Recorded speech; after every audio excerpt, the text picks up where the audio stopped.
Somewhere on your team right now, there's a person carrying something heavy.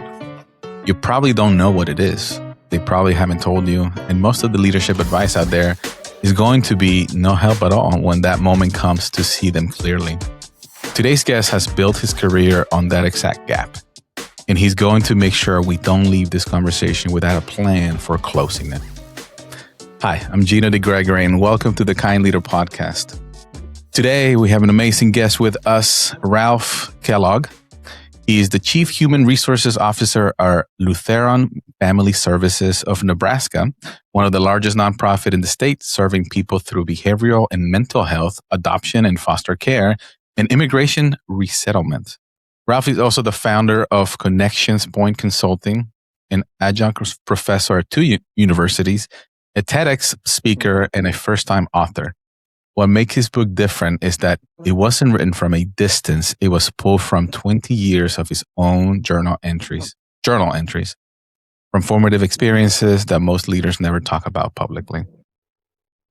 The willingness to be seen, to be honest, and to lead from a place most leaders will spend a whole career trying to avoid is what actually interests me in your background there, Ralph, and really looking forward to having this conversation. So welcome to the podcast, and I would love to learn more about you and what drives you. Yeah, thanks, Gino. It's great to be here. I'm really honored to share some time with you today. So yeah, as you said, I am in the field of human resources. I've been in people management most of my career, and love that aspect of my job. Love working with people, seeing people thrive and succeed in their roles.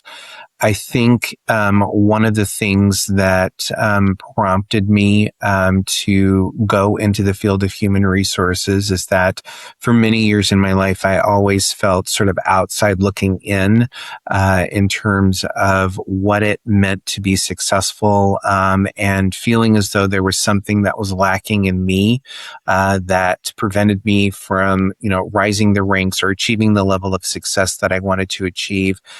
Fill in whatever blank you want. But I really felt that sort of outsider mentality. And I wanted other people, I wanted to help other people who felt or who had experienced something like that achieve what success meant to them, whether that meant climbing the ranks in the organization or finding something that really fed their passion and purpose. And so I love the work I do. I'm an advocate for mental health. I'm an advocate for LGBTQ inclusion in the workplace. I just try to make a difference wherever I can and wherever I go. Thank you very much, and congratulations on all your success, and most importantly, the life that you impact every day, right? Thank you. Doing the things that you do. I mean, it's much of, appreciated, I'm sure, by many, and it's not easy, right? Sometimes to do some of those things, but we very much appreciate you doing that. So thank you. Thank you. Yeah. Awesome. So diving right into the first questions that I ask all my guests is, what does being a kind leader mean to you? That's a great question. And I've listened to your podcast before, and I've always thought, I would be able to answer that immediately. What does a kind leader mean?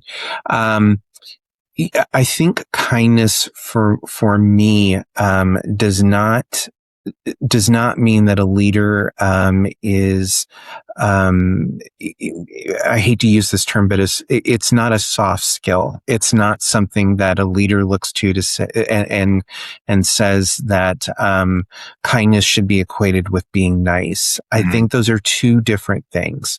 Nice to me is extending courtesy and consideration that you would to anybody just being a human being in the world. Kindness often involves maybe being that lesson in life that people encounter. It might mean that you are the individual that disciplines the person for the first time if a deadline isn't met or an expectation isn't met. You are the person who delivers their first piece of substantial feedback. You are the person who serves as a mentor or a coach to them during during a really challenging period in their life. And so I think kindness also incorporates a level of accountability. And I think that kindness and accountability exist in the same continuum, because without the level of accountability being included, or without the transparency and the honesty being included, you're not doing the individual any favors. You're not doing yourself any favors, and you're certainly not helping the organization. So I think kind means being open, being honest, being compassionate, and being transparent. And that's the things that those are the things that I would say centered on what it means to be a kind leader within the workplace. Beautiful. Oh, beautiful. Thank you very much. Those great descriptions here. A lot of things to unpack there.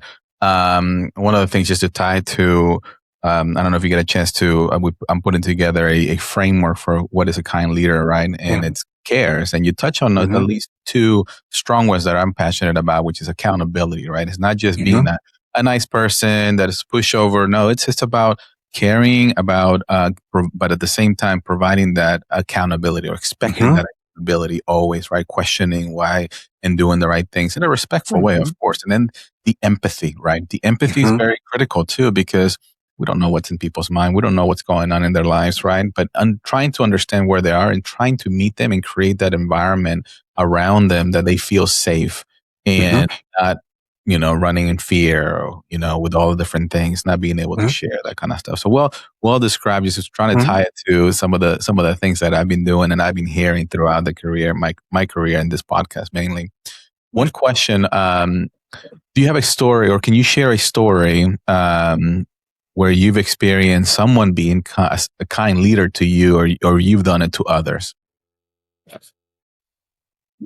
Yes, I will share a story with you where I really benefited from someone being incredibly kind to me, and it impacted me. It impacted the way that I looked at the world after that point. So, as I said earlier, I identify as part of the LGBTQ community. I'm a gay leader, if you will. That does impact, the way that I look at the world and the way that I process things, because it's part of my identity, not my full identity, but part of my identity. Right. And for many years, I worked to hide that identity in the workplace. I did not want to ever have my orientation called into question. I didn't want to appear to draw attention to myself in any way, shape, or form that would mark me as different.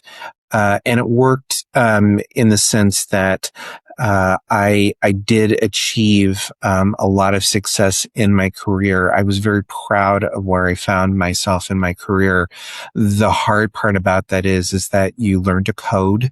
You learn not to talk about your personal life. You carry weight with you that other people don't seem to carry. And so that creates a tension. And so my story is when I was I was leading the human resources department at a company, very visible role. And one year I won what they refer to as the Service Manager of the Year award. It was a sales organization, and so I was on the service side, where you're supporting and providing any manner of support from an HR perspective to sales teams. And I won the award, and with the award came a trip, and they would take you off to this great location for a few days, celebrate with you and other team members who won the award. It was a really, really amazing thing. And I remember when I was announced, they came to my office and said, "Hey, you've won this." And I immediately remember after they left thinking, I can't go. I can't do this, because how can I go? And I can't take my husband. I can't do this. And so I sat with it for a few minutes, immediately ran into my boss's office. She was so kind in this moment. And I'm thinking all the way to her office, what tragedy, what disease, what sort of catastrophe can I come up with so that I don't have to go? And it sounds believable. And I walked into her office and I said, I can't do this. I said, I can't go. If I go, I have to take Steve. And if I take Steve, that means I'm essentially outing myself to the entire company and, all of the things that you conjure up in your mind. And she listened to me and she looked at me and she said, go. You've earned the award. You deserve the award. Take your husband. It will be fine. And so I said, okay. So I prepared myself mentally to go. We got to the airport that morning, and I remember just the outpouring of kindness that was showed to me, to my husband. And what I mean by that is, when I mean kindness, I mean we weren't treated any differently than any other couple that was there. We were treated like everybody else, and what an amazing gift that was. And had she not been kind in the moment to me, had she said, I can't tell you what to do one way or the other, go, not go, it's not really my issue. But she took the time in that moment to see me as a human being. And to use your words earlier, she was empathetic. She really put herself in my shoes and she said, go. And you'll be fine. And I was. And I've never, ever forgotten that. That changed my life. Because at that point, I started openly sharing with people that I was gay, that I am a leader in an organization. But as I said earlier, that's part of my identity, not my full identity. But I had worked so hard to keep that under wraps for so many years that being free from feeling like I had to hide that, it was liberating in a way that I just can't articulate. So that's my story. What an amazing story. Thank you very much for sharing it, Ralph. And those are the stories that I love hearing, because the impact with that empathy that this lady gave you, right? It made a huge impact in life.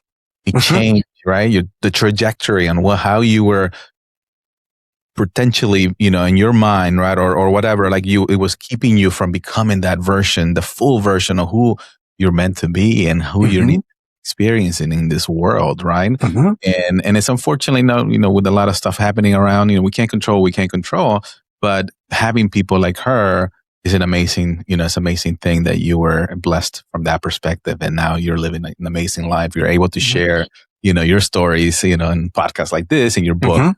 So thank you, and definitely admire her for being able to give you that push, and I hope you enjoyed the trip and celebrate. Yes, it was an amazing trip. We still talk about it. It was fantastic. Yeah. Awesome.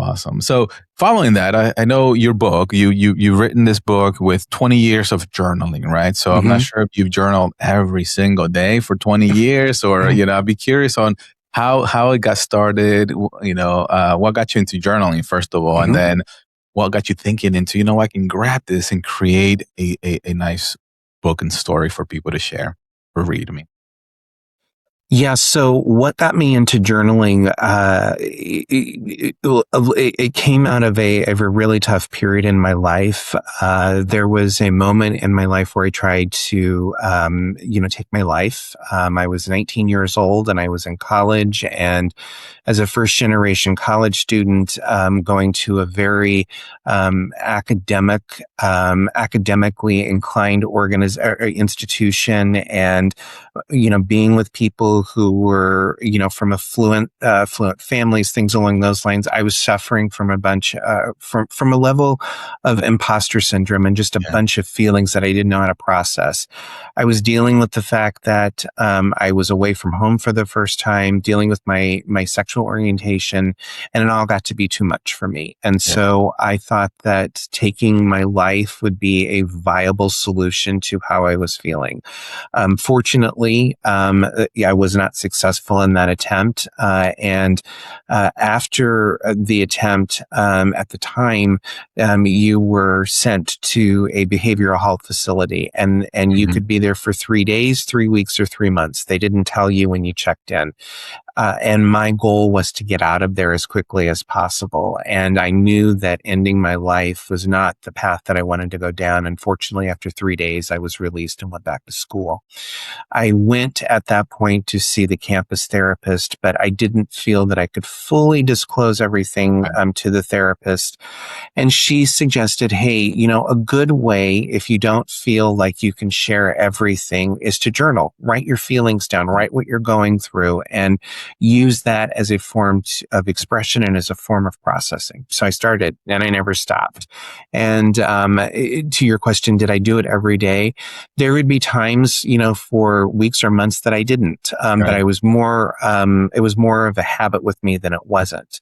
And so, as I collected and there were some of the journals were in great notebooks, others were in, spiral notebooks or whatever. Right. I didn't have a great process, but I collected them and went through them. And there was a time about a year and a half ago where I was wrapping up an issue with somebody, and I said, just casually said, I wish there had been a book that was written that would have told me how to walk through this the first time I had to do it, or something along those lines. But I do remember saying, I wish there had been something that someone had told me that would have helped me get through it. And it sort of stuck with me, and I thought about it. And the next thing I knew, I'm going through this big, huge bin where I've kept all my binders, and I started pulling them out, reading them, and found those tentpole moments, those really defining times in my life that sort of changed the way I navigated and moved. And that became the book. That became the book that I recently published. And some of the stories I thought, wow, I can't believe I'm really going to put this out there. But I kept going back to the thought that these are things that defined me. I have to put it out there because these are things that really shaped, how I grew into not only the person I am, but the leader that I am. Amazing. Thank you for sharing that. And again, it's I'm continue to be amazed because there's a lot of vulnerability right there. There's a lot of mentioned about imposter syndrome, about am I good enough? Am I all those different, and even I'm sure as you were writing, and it's like people really want to hear it, or you're excited about people hearing this story, and I'm sure there are a lot of people out there that with all the challenges and the struggles that we're seeing in the world, right? That getting the perspective, right? And that's what empathy is all about, right? Understanding the other side, understanding what's going on. It's very important. So, yes. You mentioned as you were explaining, there were kind of like times, or like periods of times, or nuggets of things that you were pulling when you were working, when you were trying to dive into your journals.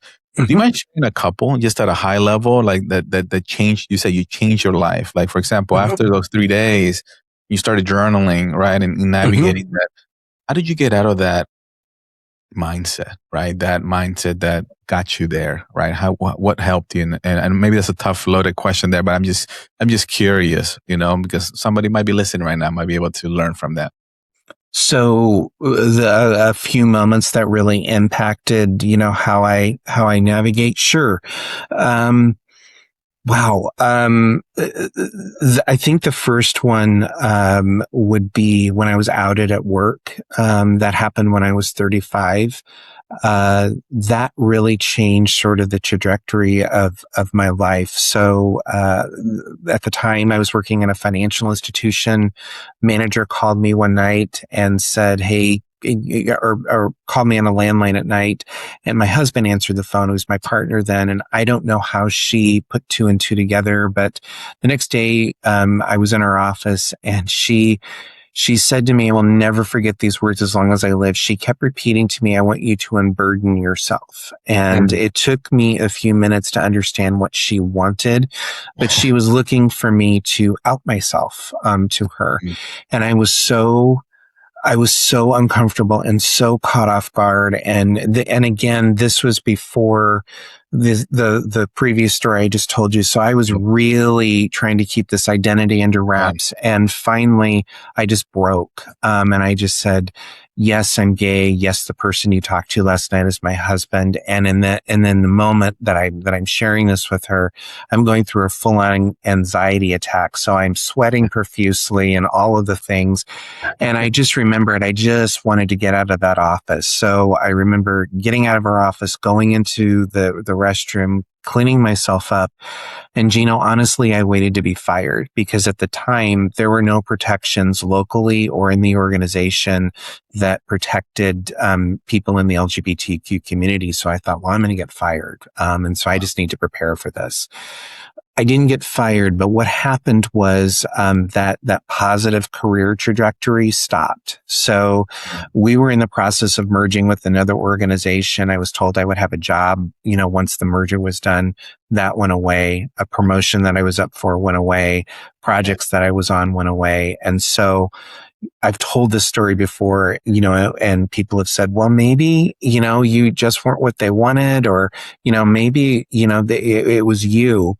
Could have been, but the disclosure and then all of those other dominoes falling into place just sort of left me feeling like, yeah, it was me being gay that prompted this, not my performance, because up until that time I was considered a really, really good employee.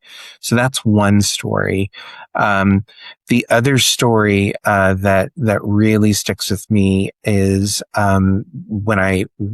it's the first story in the book, and it's called "You Don't Belong Here," and that story centers on me walking into rooms, even still to this day, where I feel like I don't belong here. Wow. There are people in the room who are smarter, who have better credentials, who have better backgrounds professionally than I do. And I'm sitting at tables with them and I'm thinking, what in the world do I have to offer to this group? And I discount the fact that, I'm well educated. I've accomplished things. Oftentimes I'm invited to be part of these meetings or these boards or these committees. And still that thought lingers in my mind of you don't belong here. And I really have to coach myself in those moments to say, you're here for a reason. You belong here just as much as anybody else, and walk into those moments. But it's hard, because if you've had imposter syndrome before, it's very easy for that voice to creep back in. And then I think the last story that I really, really think about that shaped me, and this may sound corny, but during COVID, when we were all working at home, I am a huge animal lover, and I had a little dog with me that became my constant shadow during that time. She was part of my life before, but she was everywhere with me. Became very attached to her. Her name was Daisy. Daisy passed away in December of 24. And I remember in my mind thinking, I had a lot going on at the time. And I remember in my mind thinking, I can't function right now. I'm not in a good mental place to function. And I reached out to my boss and I reached out to my team members and shared with them that I was really struggling. And it was a really beautiful thing. They treated grief as grief. It wasn't said to me, oh, it's just a dog. Oh, get over it. Oh, this shouldn't bother you. They treated loss as loss. And that really helped solidify for me what you were talking about earlier, is that the empathy went a long way, how critical it is, how important it is for relationships. Yeah. Absolutely. And thank you very much again for sharing those impactful, very, very good stories, right? That you share in your life. And the way I'm connecting them is, what I'm feeling and seeing and hearing and all those different including my emotion is just like, at the end of the day, we are all humans, right? We are here to live and experience a life once, right? And we have to make the best of it, right? Nobody's better than anybody else. And how do we create as leaders, right? How do we create an environment where not necessarily just inclusion, but it's really just about bringing everybody together. Everybody has a voice. Everybody has an idea. Everybody has their own perspective, right? And that's why I started this podcast. Yeah. Really, to be honest, right? It's like to show the world that we can lead and create amazing organizations, and created that by creating that environment where people are thriving, right? And that imposter syndrome is just so real. It's real. Like I still struggle, right? And do I belong in some of those rooms, right, with other leaders out there? You know what? And I coach myself too, but at the end of the day, I say it does not matter. Because the life that I want to live and experience is my own. I created based on my perspective, right? Yeah, I'll take feedback. I'll learn, right? I love learning, but at the end of the day, it's really about what is the life that you want to live, Ralph? Do you want to have a happy life? Do you want to enjoy the life, right? It's not about what the world is doing to you.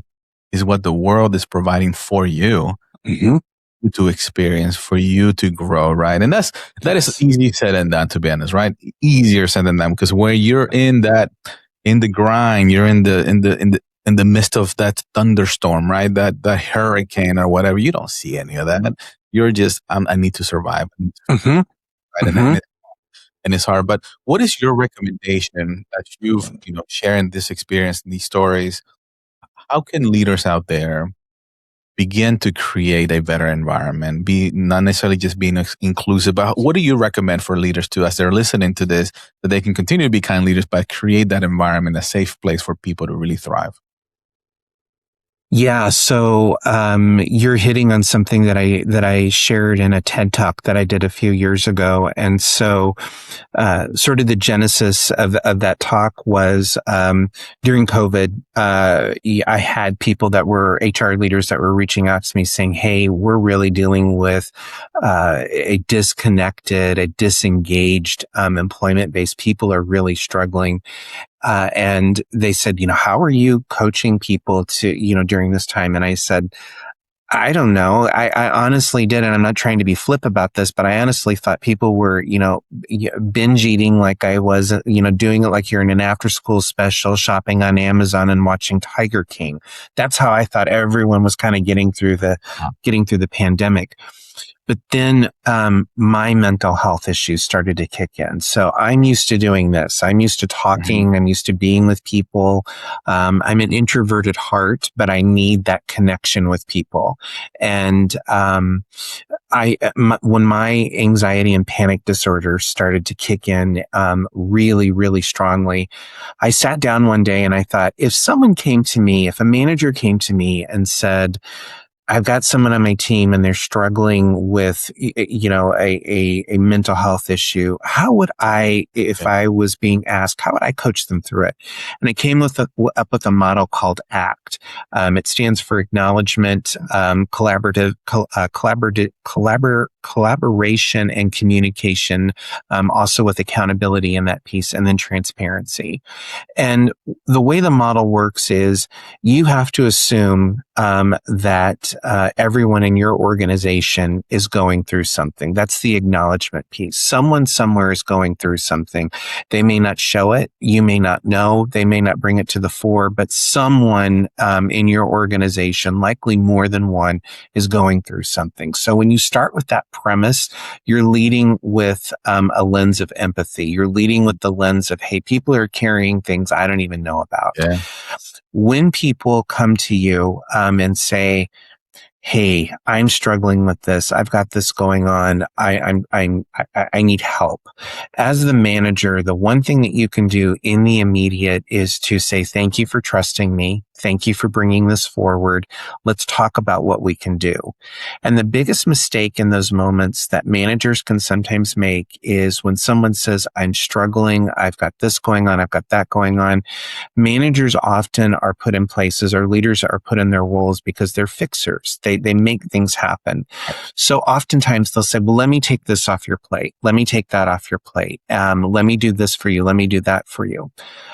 if that's done, what you're signaling then to the employee is, I don't trust you to handle this. I don't trust you to do what I originally believed you can do. So I'm going to diminish you because you've shared this with me and take things off your plate. What the leader can do instead is to say, tell me what's going on. Let's figure out what we can reprioritize in terms of deadlines. Let's figure out what absolutely has to be done and what can wait.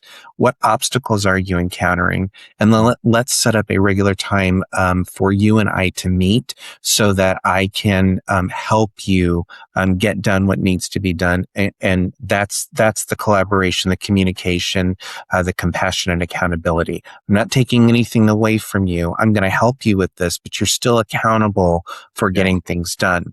The last piece of it is transparency. And this is where I see a lot of disconnect. So I come to you as the employee. I say, I'm really struggling.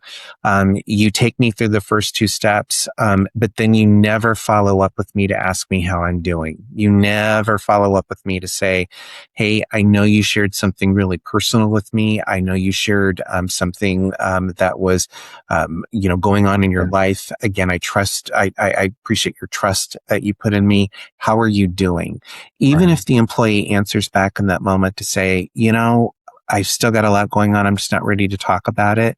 If the manager just said to them, totally fine. I understand, but know that I'm here. My door is always open if you want to talk. I'm here to, again, support you. Hearing those words when you are struggling is worth its weight in gold. And what you've now done is you've now created a deeper relationship with the employee. It's gone beyond being transactional from the employee to the manager to being a true relationship simply because you supported them in that journey. Yeah. Amazing. Oh man, what a great framework there to share with leaders out there that act. And as I'm listening to you, I'm like thinking of ways of how I've done it in the past, and somewhat similar. But there's I like your framework and how you kind of deliver that. But it's one of the things that I've noticed is especially for myself. I'm speaking for myself, right? As the CEO of a technology company, I can say that to people and say I can, and they can potentially hear it, right? But it takes time, right? Because we as leaders think that, we are managing the people, but it's really, we're managing the people that other side is safe to show, right? And what I mean by that is, until we really build that trust that you really mean it, what you say, when you say, hey, I'm here for you. Yeah, we're still going to be accountable to the business or whatever it is, but we're humans at the end of the day. How can I help? How can I support? And it might take time to register that, right? So don't give up the first time. Absolutely. And what I would say to that, and I think this is what you're hitting to, is it's the small things. It's not the one big thing that's immediately going to establish trust. It doesn't work that way, but it's the small continual things between people that help build the trusting relationship. So if I'm your manager and the only time you ever talk to me is when I'm telling you do something wrong, you're the last person I'm going to go to say that I'm struggling. I'm going to do everything I can to hide it because I don't want to be criticized or called out or potentially fired. But if I've built that relationship, if I've taken the time to invest through the small acts of kindness that we can do every single day for people, that's going to be a much deeper, richer relationship where I am going to feel comfortable to come to you and say, I may be scared, but he's shown me he's a good guy and I'm going to have this conversation. Yeah, absolutely. Thank you for sharing. And I feel like I can talk to you all day, Ralph, as it relates to, especially mental health is very close to me. There's just a lot of people around my life, struggle with that too, right? And almost want to invite you to come back in the near future, later this year, to kind of go deeper into that because there's a lot more to unpack. But definitely don't want to expand this conversation too much. I mean, you've already given us a lot of great nuggets, great story, vulnerability about your past, your life, and I hope somebody really captivates a lot of that or takes that and gets a perspective that they need to hear in this particular moment, right? So we're going to move into the next segment, which is flip the mic. I want to let you ask me a question. Okay, I've been practicing this. I want to ask, do you think kindness and accountability can exist in an organization? And do you think if they can the organization thrive just as well if kindness wasn't part of the equation? The short answer is yes, and it's a theory right now that I'm proving right now. Right, I've made it my I guess my life journey now to build. I have a company called Bravo Consulting Group who sponsors a lot of this stuff, allows me to go and and expand on this what a kind leader means. I believe it does, right? But it takes time. It's not a hey, here's a framework, go implement it and go do it. It's like it's something that you have to go deep. It has to start from the top, and you also have to bring the people from the bottom, like, and then bring all those things together. It will require a lot of training. It will require a lot of people that don't belong, right, in the company that are going to move on because they don't believe or are not comfortable in that environment. They want to, but at the moment I've been doing this the company for 18 years, but truly pushing this kind leadership methodology or framework, and now with this new gear, it's been about 2 to 3 years. And just like the imposter syndrome that the company itself has like an imposter syndrome. We're an IT company. What are you talking about? Kind leader. Customers don't care about if you're kind. They just want their solutions to be done, right? And I challenged that to my team. I said, no, I think especially now with AI and all these technologies moving the speed of light, right? People are forgetting the human connection, the human touch, right? People will remember how you make them feel, right? The experience that you give them, not what you say or do. And that's who we are. So that's my mission as it relates to bringing that together, providing amazing solutions, right? Technologically with AI, cyber, and all that stuff, but infusing that with how we deliver with kindness, right? With empathy, right? You need that empathy to understand your customer, to know where they need to be. And it's not about numbers. It's about value. And hopefully this is my bigger dream. Hopefully those customers become a believer and they start implementing a kind leader cares framework into their organization. I don't know. No, I love that. It's like pitching stones in a river. You just, the ripples go out. It has to. And I know this sounds corny to some people, but I really believe the more you give, the more kindness you show, it all comes back. It just all comes back. So that's beautiful. I love that. Thank you for that question. I haven't been asked that question. That was great. And it takes time, right? That's what, listen out there, it will take time. You cannot change. It's like a big, big ship that you're trying to shift culture, right? Because you're talking about culture in an organization, right? That needs to be lived, breathed, and done every day. So thank you again. Yeah. For that. Awesome. All right. We're going to go into rapid fire questions here. One line from your own journal that still stops you when you read it.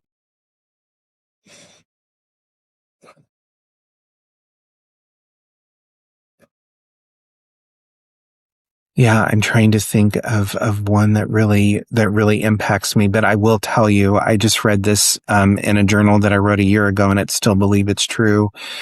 Every day I'm improving, every day I am growing, and that's okay for where I am right now. And that's that stuck with me. Beautiful, Ralph. I got chills when you said that. That's beautiful. It was a rough day, and I really stepped in some things, and I just thought, but I've learned, and I'm going to grow, and I'm going to continue. So yeah. Absolutely. Thank you. The first sign that a leader has stopped seeing the people in front of them. The first time a leader has stopped seeing the people. The first sign. Like if you were in there. First sign. The first sign that they've stopped seeing them. I think the first sign for me is when they start referring to people as resources or an asset, and they talk about the people as though they're pawns on a chessboard rather than people. And you can hear that with things like, we'll just move them over there, they'll be fine. Or it's not going to be an impact. They're fine. That won't be a problem. Or, yes, we can cut that position. And, the people that are left, they'll just pick things up. Those are signs to me that there's a huge disconnect. Yeah, greatly said. Well said. I mean, a word you wish more leaders had the courage to say out loud. A word. Fear. Fear. And what I mean by that is having the courage, and I'm encompassing these things into that, having the courage to say, I don't know, having the courage to say, I made a mistake, having the courage to say, yeah, I'm going to make this decision, but there's a little bit of fear here because I don't know if it's the right direction to take. Yeah. I wish more leaders felt comfortable being open like that. And I think if there were more conversations like that, there would be, a deeper connection between the employee and the leader. That's beautiful. And when you were talking, I was thinking, taking the risk, right? Taking the risk, understand, right? Think, oh no, the imposter syndrome is so real. When they think, yeah. So that's great. Thank you very much. That fear. Perfect. All right. So somewhere out there, people, I'm hoping more listeners are here every week, but they're listening who just realize that someone on their team is quietly struggling and they don't know what to do next. What's the one truth you want to lead them with today? Don't underestimate the power of the check-in. If you're sensing in your gut that someone is struggling, and I'm a huge person, I used to think that this was just, as my friend calls it, a lot of woo-woo. But if I'm getting the sense in my gut, or if I'm feeling that something is off with somebody or a situation, find a way to walk into that moment, and just connect with them. Just say, hey, how are you doing? What's going on? How are things, progressing? If you've established the relationship with that person, sometimes this power of the check-in is all they're going to need to let you know what they're struggling with, where they are, their fears, their vulnerabilities. So I always tell leaders, never underestimate the power of just saying, how are you? And staying in the moment to really absorb how the person is. Don't make it a drive-by. Don't say, how are you? And the person says, I'm fine, and you walk away. Stay with them in that moment and just say, well, tell me what's going on. How are things going? And if you've had that relationship with them, that could take you someplace deep, especially if they're struggling. Yeah. Beautiful. Well said. Thank you for that. And I hope somebody listening out there does take that, that advice. So, I appreciate your time. I appreciate the message, the knowledge you just gave, the wisdom, I would say, right? You just provided to us. And, I'm always surprised. I'm constantly learning, right? And this one was a really good one for me, to understand, and for the listeners out there, I'm sure, because you went deep into your vulnerability. You share a lot of thoughts, and I highly recommend people to go read your book to get that perspective about who Ralph is and how he's helped others, and how you're helping others right now, right? As you're in your career. There are many people struggling, a lot of people struggling, and we just don't know. We don't have to be therapists. We don't have to be, right? We just need to, what you just said a second ago, you just need to show up and make sure that they know that we're there, right? Yes. That's the biggest thing. Because absolutely, right, and I think that right now, we, as at one point, we all feel alone, right, and having someone just checking in, right, means a lot, right, and that's the last thing they need to get them out of the situation they're in, or understand. So don't be afraid, don't be fearful, right? If you get that tingling sensation or that, reach out, right? Reach out, check in. And really care, right? Yeah. Caring is the biggest thing, I think, in life that we can do for others. So, absolutely. So thank you very much. I appreciate your again your wisdom and I'm definitely going to read your book. I haven't had a chance to fully read it, but I'm going to definitely dive in to read a book and very much. I appreciate everything you're doing, Ralph. Thank you. This has been fantastic. I appreciate the conversation, and I've enjoyed your podcast for a long time. So this has been a real honor. Thank you so much. No, you're welcome. And just one last thing before I forget, where can people reach out to you if they need to, say hello or ask you any questions? Yeah, I'm on LinkedIn. I think I'm the only Ralph Kellogg on LinkedIn, so you can find me there. My website is ralphkellogg.com, and my book is available on all the major book-selling platforms, so Amazon, Barnes & Noble, all of the things. So yeah, reach out to me, and glad to continue the conversation. Absolutely. Thank you very much. And for the listeners out there, thank you for being amazing, kind leaders out there. And remember to be kind, bring value, rise together. Have an amazing day.